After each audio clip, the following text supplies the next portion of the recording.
Bem, eu quero compartilhar com vocês a mensagem Bereia mais nobre. O texto é de Atos, capítulo 17, versículos 10 a 15. Logo durante a noite, os irmãos enviaram Paulo e Silas para Bereia. Ali chegados, dirigiram-se à sinagoga dos judeus. Ora, esses de Bereia eram mais nobres do que os de Tessalônica, pois receberam a palavra com toda a avidez, examinando as Escrituras todos os dias, para ver se as coisas eram de fato assim. Com isso, muitos deles creram, mulheres gregas de alta posição social e muitos homens. Mas logo que os judeus de Tessalônica souberam que a palavra de Deus era anunciada por Paulo, também em Bereia, foram lá agitar e perturbar o povo. Então, os irmãos fizeram com que Paulo fosse imediatamente para os lados do mar, porém Silas e Timóteo continuaram em Bereia. Os responsáveis por Paulo levaram-no até Atenas e regressaram trazendo ordem a Silas e Timóteo para que fossem encontrá-lo o mais depressa possível. Dentre os vários correlatos dessa palavra nobre, nós podemos listar alguns sinônimos, né? Elevado, digno, quem é excelente, quem é notável, né? E a igreja de Bereia, ela é descrita neste texto de uma forma assim tremendamente afetiva pelo doutor Lucas, que é o autor do livro de Atos, né? Ou Lucas, né? Que escreveu também o Evangelho. Ele afirma: ora, estes de Bereia eram mais nobres que os de Tessalônica. Então, ele dá uma ênfase a esta igreja que está em Bereia, que possuía uma singularidade, tinha um diferencial que a tornava notável. E certamente ser uma igreja que se notabiliza pelas suas, vamos dizer assim, boas obras, pela sua referência, por seu amor, é uma das menções mais honrosas que uma igreja pode assim receber, né? Uma comunidade pode receber. Mas o que torna a igreja de Bereia uma igreja nobre, uma igreja notável, uma igreja digna, né? Uma igreja excelente? O que a torna especial? Eu diria que existem muitas igrejas que se tornaram conhecidas e notáveis, assim, pelas suas realizações na história, daquilo que elas realizaram, daquilo que elas fizeram. Eu poderia citar alguns exemplos, eu vou só citar um exemplo. Poderia citar um exemplo de uma igreja atual, mas eu vou citar um exemplo de uma igreja antiga, né? É a Igreja Congregacional de Chicago, nos Estados Unidos.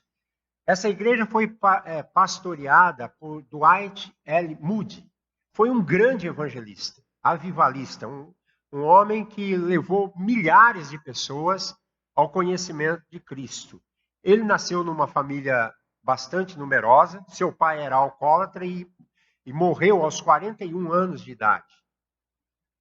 Ele, muito cedo, teve que ir para a cidade de Boston, se instalar lá na casa de um tio, e lá ele passou um tempo na casa desse tio, trabalhando lá numa sapataria. E esse tio falou para ele: olha, você vai trabalhar aqui comigo, mas você vai ter que fazer uma coisa, você vai ter que frequentar uma igreja aos domingos. Essa era a condição para ele poder trabalhar lá. E ele fez isso, foi até uma igreja, essa igreja congregacional, e numa escola bíblica dominical, ouviu do Evangelho de Cristo, se converteu, entregou, ouvindo o amor de Jesus, preciso entregar minha vida a Cristo. Desde pequenininho, ele já começou a mostrar as suas qualidades de evangelista. Então, Moody se converte e até hoje na cidade de Boston tem lá no lugar a placa onde Dwight L. Moody trabalhou e o lugar lá onde também ele se converteu. E essa igreja, ela foi, Moody cresceu ali e se tornou pastor, e ele foi ser pastor na cidade de Chicago. Lá, a igreja foi uma das igrejas dos Estados Unidos que mais cresceu e que teve uma escola bíblica dominical onde as suas salas tinham cerca de 650 alunos em cada sala. Precisavam voluntários de várias igrejas virem para ajudar no trabalho que era realizado aos domingos. Então, a igreja cresceu tremendamente. Era uma igreja que influenciou naquela época e influencia a cidade até os dias de hoje. Tem um histórico, uma igreja notável, que era marcada pela palavra de Deus, pelo ensino da palavra de Deus. O versículo 16, o capítulo 16, aqui 16 e 17 de Atos, ele fala sobre este relato, né? Como que a mensagem chegou ao mundo ali na parte da Europa e como que ela foi implantada naquele lugar, naquela civilização, naquela época e até os dias de hoje. Ela de alguma maneira, recebe a influência do registro deste texto aqui que nós lemos. A história diz que a cidade de Filipos, Paulo e Silas seguiram havia uma estrada lá, que até hoje é chamado estrada, alguns falam Ignácia ou Ignátia, mas é uma estrada que pega todas aquelas cidades, Filipos, Tessalônica, Bereia, e o Paulo passava por aquela estrada evangelizando. Ele chegou a Tessalônica, pregou naquele lugar, mas ele foi hostilizado ali. E o pessoal, então, mandou ele embora. Ele teve que fugir da cidade. E, nesta fuga, ele foi parar na cidade de Bereia. E quando ele chegou ali, ele usou a mesma estratégia que ele usava para evangelizar. Aonde que Paulo foi pregar? Na sinagoga. Né? Ele foi até a sinagoga para falar a respeito do quê? O Cristo que tinha sido morto, ressuscitou e agora iria voltar. E ele, então, ia falar na sinagoga. Mas tem um porém. A sinagoga era dos judeus. Só judeu falava lá. E judeus autorizados. Só que Paulo tinha uma formação rabínica. E ele tinha autorização para falar na sinagoga. E o que ele usava? Ele usava a lei, ele usava os profetas para falar do evangelho de Cristo. E quando ele pregava lá, as pessoas ouviam e aquele era o evangelho pregado por Paulo. Ele podia, era o único apóstolo que podia entrar numa sinagoga para falar abertamente. Esta era a estratégia de Paulo. Durante a semana, ele vendia tendas, porque ele era comerciante, e no final de semana ele pregava na sinagoga, ensinava a palavra de Deus. O texto bíblico afirma que a igreja de Bereia, ela era nobre, mas a gente faz a pergunta, o que fazia desta igreja o fato dela ser uma igreja nobre? Por que ela era uma igreja excelente? Eu diria que uma igreja nobre, uma igreja notável, ela não é por ela ser grande em número, nem pelo impacto que ela exerce das suas atividades, dos seus ministérios, na região onde ela atua. Ela não é nobre também pelo seu status, muito menos pelo seu orçamento financeiro. Mas uma igreja se notabiliza, sabe por que fato? Pela maneira como ela lida com a palavra de Deus. Esta é uma igreja nobre. É uma igreja que sabe trabalhar, enxergar o que a palavra de Deus está dizendo ao coração. E aí ele diz assim: ora, estes de Bereia eram mais nobres que os de Tessalônica, pois receberam a palavra com toda a avidez, examinando as escrituras todos os dias, para ver se as coisas eram de fato assim. O que torna uma igreja notável é a forma como ela considera a palavra de Deus, né? Eu vejo, então, aspectos que são descritos aqui na Escritura sobre a nobreza de uma verdadeira igreja.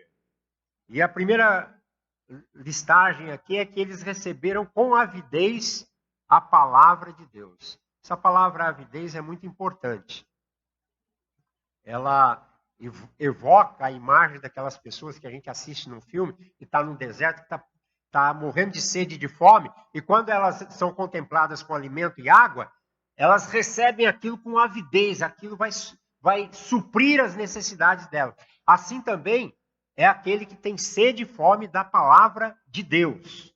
Aquele que está querendo exercitar a sua fé através do conhecimento da palavra de Deus. E talvez seja esse um dos aspectos mais importantes de uma igreja que cresce em direção a Deus. É uma igreja que tem sede de Deus, é uma igreja que tem fome da palavra de Deus. Então, o problema das igrejas é que as pessoas muitas vezes não se sentem atraídas pela palavra, né? Não é muito difícil fazer eventos religiosos, hoje em dia, com shows gospels, né? Com mais de 10.000 pessoas. Basta a gente trazer um músico evangélico aí conhecido, criar uma estrutura e um som muito bom, o sucesso está garantido, né? Mas se você levar 10.000 pessoas para estudar a palavra de Deus, e somente a palavra de Deus, você vai encontrar dificuldade, né? Eu fico muito feliz, e às vezes a gente ouve aqui nessa... Já ouvi de pessoas aqui que chegaram aqui na nossa igreja e dizem: olha, eu estou gostando de vir aqui, porque eu tenho ouvido aqui a palavra de Deus. Tenho ouvido aqui a palavra de Deus. Outro dia alguém procurou que nem é daqui.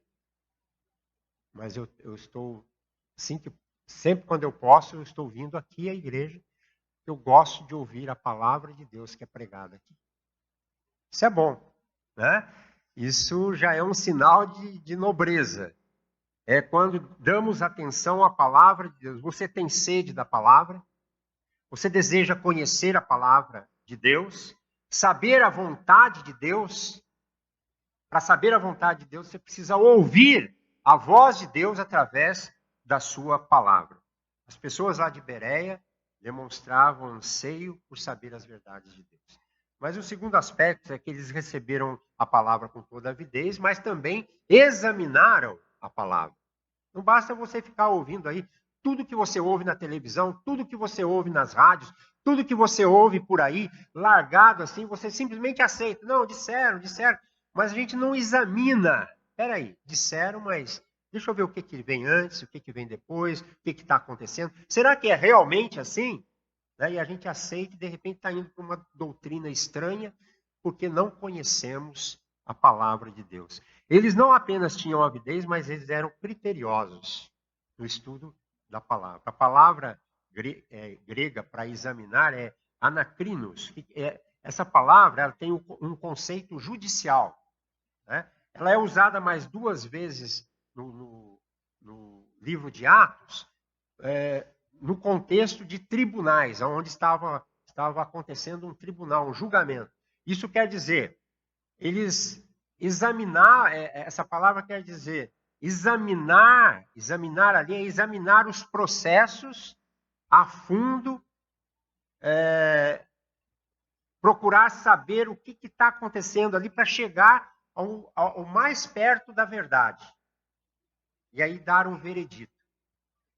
Assim também, quando você olhar para a palavra de Deus, não é só ler a palavra, é preciso examiná-la profundamente e perguntar o que Deus está dizendo aqui para nós. Alguns rabinos, vocês vejam bem, né, na década de 1950,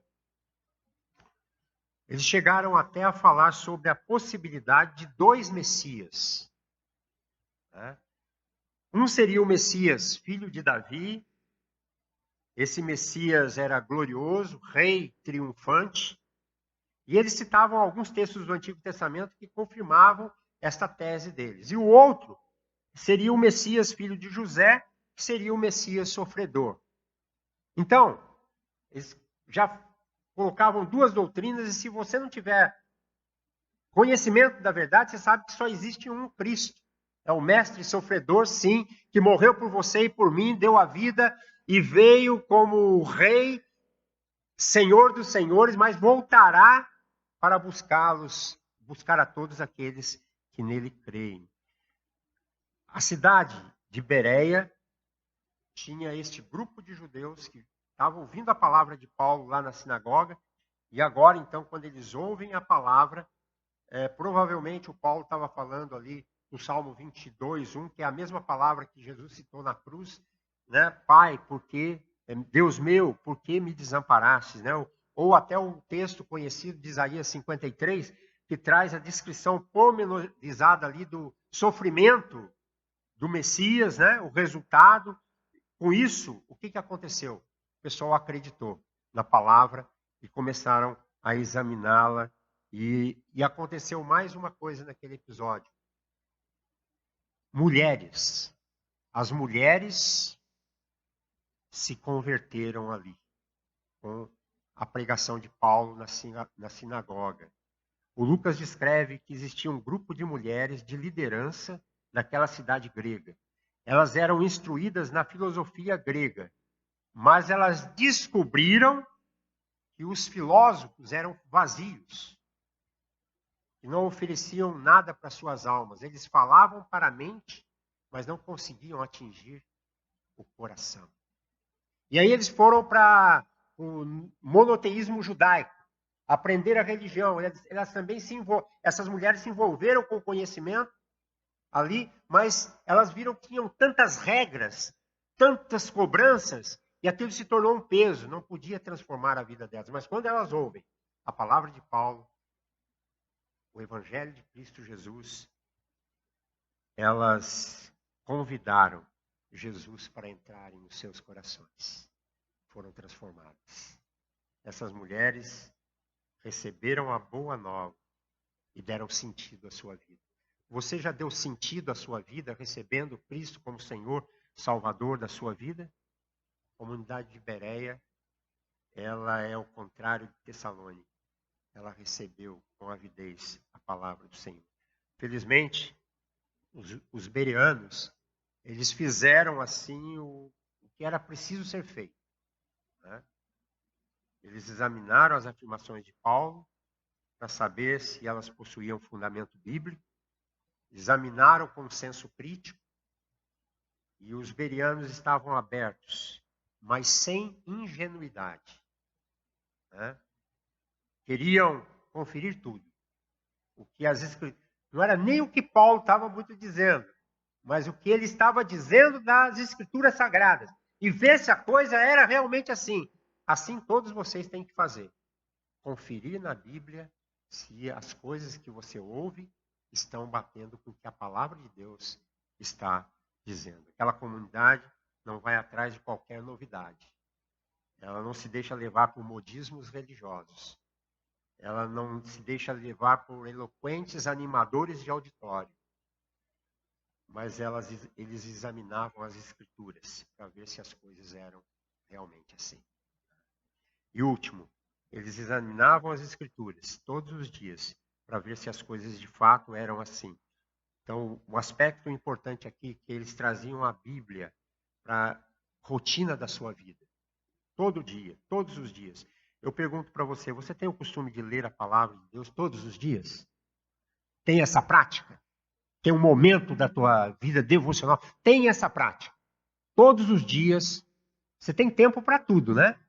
para ir no médico, para fazer isso, para fazer aquilo, para resolver os problemas e tal. Mas qual o tempo que você tira para examinar as Escrituras, ficar no seu momento a sós com Deus? Isso faz a diferença na sua espiritualidade. Deus trata você de uma maneira diferente quando você considera Deus. Você pode ter tempo para todas as atividades da sua vida, mas um tempo que você não pode deixar para lá é o tempo teu com Deus. O tempo de seu exame da palavra de Deus junto ao altar do Senhor, orando e buscando na palavra a instrução para a sua vida. O estudo da palavra de Deus precisa ser feito de uma forma consistente, regular e não apenas no culto religioso, no momento que a gente está aqui. Os bereanos aprendiam todos os dias e buscavam a orientação que eles precisavam para viver a vontade de Deus. O que acontece quando você estuda seriamente a palavra de Deus? Ela vai gerar fé no seu coração. Sua fé vai aumentar. A fé vem pelo ouvir e o ouvir da palavra de Deus.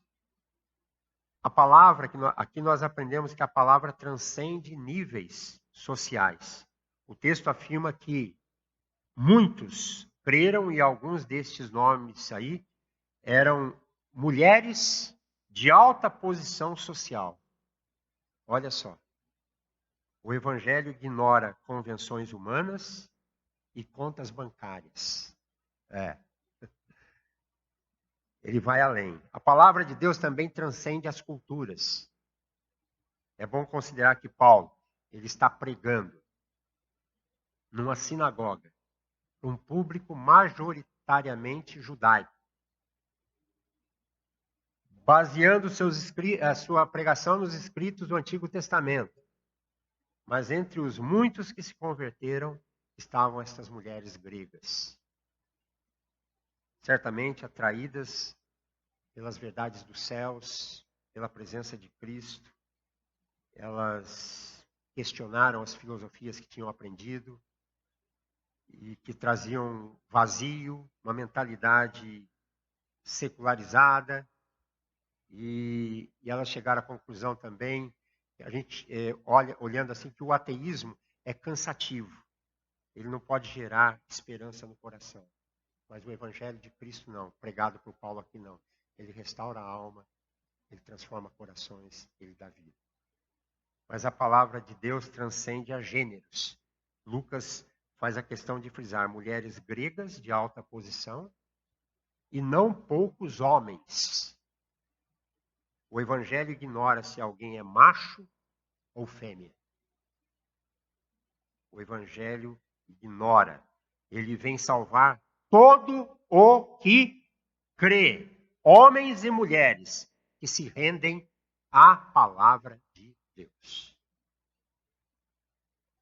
Eu termino dizendo aqui uma colocação do Ray Stedman, é um pastor cristão, foi pastor em Palo Alto, no estado da Califórnia, e ele fez a seguinte observação sobre a igreja atual que existe em Bereia nos dias de hoje. Quando eu fui a Bereia, fiquei surpreso ao descobrir que a igreja que Paulo plantou deixou de ser uma igreja perseguida e tornou-se uma igreja que persegue. Uma nova igreja, ele diz, porém, surgiu nos dias de hoje, que se encontra em lugares secretos para fugir da perseguição e da opressão promovida pela antiga igreja ortodoxa grega, que atualmente é marcada por apatia espiritual, rigidez litúrgica e ritualismo, que persegue as novas igrejas que estão surgindo. Ele diz, a igreja que eu visitei se reúne intencionalmente no meio de um condomínio e não é identificada. Eles não podem colocar qualquer propaganda. Suas reuniões são secretas, não tem um horário definido e eles não podem evangelizar abertamente na cidade. No entanto, a igreja cresce dia após dia. Pessoas se convertem dia após dia quando se deparam com o evangelho de Cristo Jesus. São transformados entregam seus corações a Cristo. Por essa razão aí, é que a igreja de Bereia se firmou no exame cuidadoso da palavra. Esses são os efeitos dos nossos dias. Né? Bereia é a mais nobre, mas que também a nossa igreja aqui continue sendo acolhedora, como é o lema da nossa igreja. Possamos sempre estarmos firmes nessa palavra de Deus, que é tão abençoada, lembrando sempre as palavras do salmista. Guardo no coração a tua palavra, para não pecar contra ti. Então, a semelhança da igreja de Bereia, nós possamos ser achados entre os que se esmeram no estudo da palavra, para a gente proclamar as verdades de Cristo. E sempre com a convicção de que o Evangelho de Deus é o poder para a salvação de todo aquele que crê. Que Deus abençoe sua vida e que a palavra de Deus tenha um lugar muito especial no seu coração. Amém?